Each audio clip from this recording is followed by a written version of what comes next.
Good morning. This is the National Weather Service here in San Angelo, Texas, with your weekly weather briefing update. We take a look at the two key talking points for this week. You'll notice that we will be under the influence of a ridge of high pressure through much of the next 7 days. This will result in mostly hot and dry conditions for the majority of the locations across our area. We do have one brief window of opportunity that we may see a thunderstorm develop, and we'll go ahead and cover that in more detail on this slide. That brief window will be for Wednesday evening through Thursday morning, and for the most part, we think that the coverage will be pretty low with this event, and in general, I think in locations along Interstate 20 and northward are the most likely places to see that stray isolated thunderstorm develop.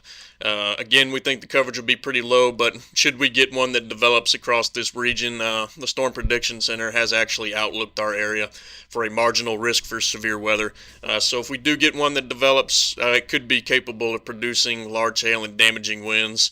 But again, overall, we think the coverage on this will be pretty low. If we look at the temperature outlook through the next 7 days, you'll notice that high pressure will really be getting temperatures into the middle to upper 90s for most locations. We could even see a couple of places hit the triple digits briefly this week. But in general, once we get towards Saturday and Sunday, we should see some of those temperatures drop a few degrees as that high pressure kind of relaxes across the area. Otherwise, low temperatures are generally going to be sitting in the upper 60s to middle 70s through much of this week. And again, the only real rain chance we have would be across the big country, Interstate 20 northward, Wednesday evening through Thursday morning. So really, just hot and dry conditions are going to be the main story this week.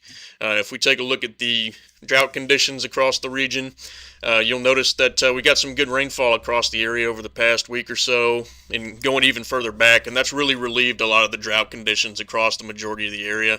The worst conditions are typically located down around the Interstate 10 corridor and across McCullough and San Saba counties. Some of those areas have some moderate drought to severe drought. So really, the recent rainfalls have helped to alleviate some of our drought conditions across a good chunk of our area. One thing I want to note real quick is we still have an ongoing major systems update to our computer system here. So that'll result in NOAA Weather Radio remaining down a little bit longer than expected. Hopefully we'll have that back up towards the end of today if everything goes well. So we just want to make a quick note about that before we end this briefing. But otherwise, here's our contact information. You can expect the next briefing to be updated by noon Thursday on June 19th. So as always, please take care and enjoy the day.